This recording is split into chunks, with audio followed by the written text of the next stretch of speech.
Блокот Мода следен во студио 1 и мојот колега Сергеј Варошлија. Сергеј, добре дојде уште еднаш. Добар ден, колега Владко, како си? Супер, како си ти денес? Одлично, да ти кажам искрено. Повели Да со продолжиме.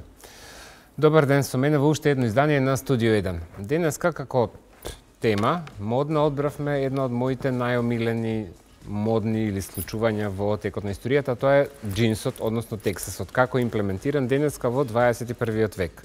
Измислена некаде 1883 година во корпорацијата Левис, накратко кажано. Како джинсот, односно тексасот, се носи во денешна варијанта. Единствениот материјал кој што дозволува да го комбинирате трансферзала, побрзо, сликиве, се заглавија. Ете така. Единствениот материјал кој што ви дозволува да го комбинирате буквално како сакате. Сакате за улично издание, сакате за преку ден, сакате за вечерно издание. Джинсот е секогаш атрактивен, е секогаш ин. Поготово во денешно време и за машки, и за женски. Нема модел кој што не е модерен, нема модел кој што не стои. Како што може да видите. Евете имате и тексас халина, односно джинс халина, може да е кошула, може да е јакна, може да е халина. Ако прогуглате, ќе видите дека и хот кутур, односно висока мода се прави исто така од джинс. Не мора да е бојата иста, спојиво е све со све.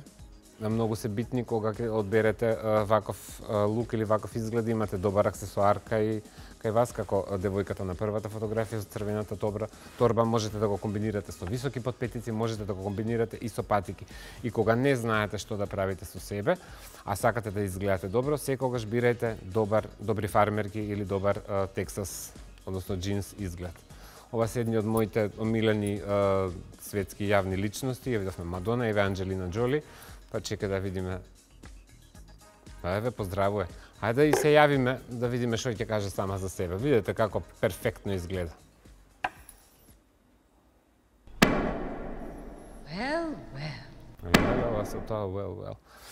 Со ова не знам што сака да каже. Дали е окей, дали е као па можда или како и да е, изгледа перфектно во комбинација со таа торба.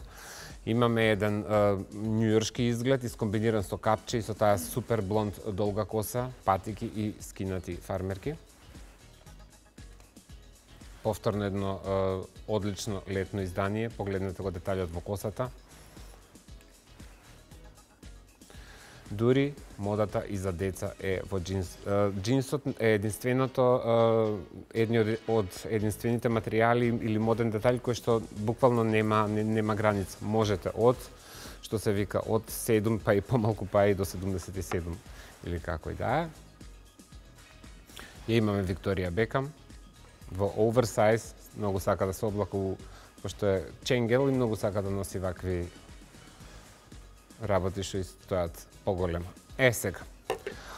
Ова е дизајн на наша дизајнерка Евгенија. Објавена на Инстаграм профилот на Модната недела. И сега во овој случај јас гледам каде она ги ставила фармеркиве. На глава. Зошто ги ставила фармеркиве на глава? Ај па на оваа Анџелина да се јавиме. Па трошок денес.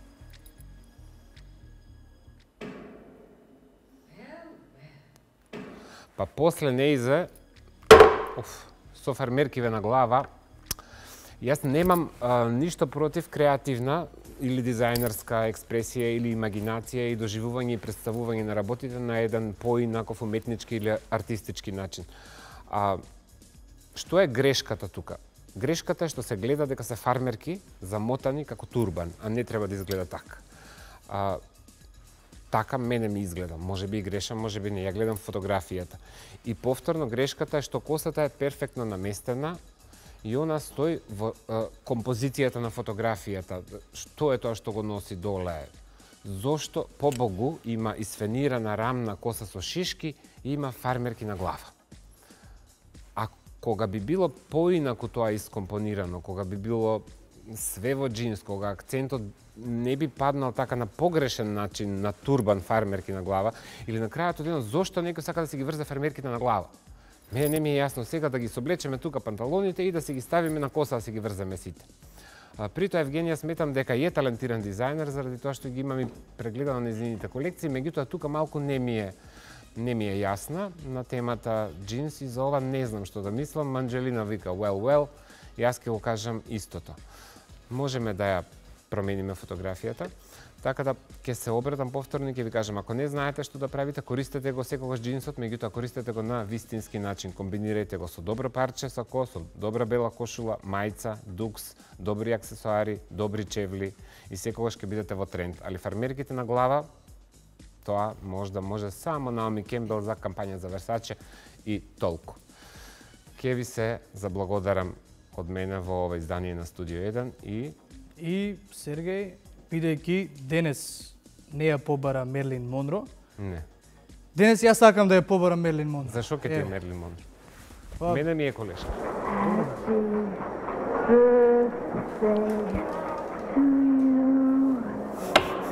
Happy birthday to you.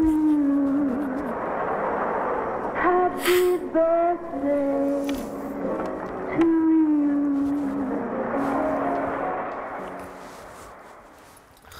Може ли на крај да измонтираат и Сергеј? Благодарам, да. Среќен роденден Сергеј во живо програма. Фала ви, малку ме јаукнавте. Затоа сте се наредиле вие сите тука. Па кога више е вака како што е, ви благодарам на сите и ќе кажам на гледачите дека имам исклучителна прилика да збунет сум, изненаден сум, знаев дека сакате да ми направите некоја глупост, али не очекував вакво нешто. Многу сум среќен и сум многу благодарен што околу мене има толкава група на луѓе, веројатно се повеќе од 50-тина, кои што се исклучително креативни и секој ден е различен и соработувам еден со друг и веројатно ова е еден од моите најубави периоди во животот, затоа што сме сите различни и пред се сме благодарни еден на друг што си ги почитуваме различностите. И ние сме среќни што имаме една ваква енергија како твојата во студиото и помеѓу колегите кога не сме во овие простори. Благодарам. Ке ти се заблагодарам уште еднаш за блокот мода и по кратката пауза се враќаме со спортските информации во Студио 1.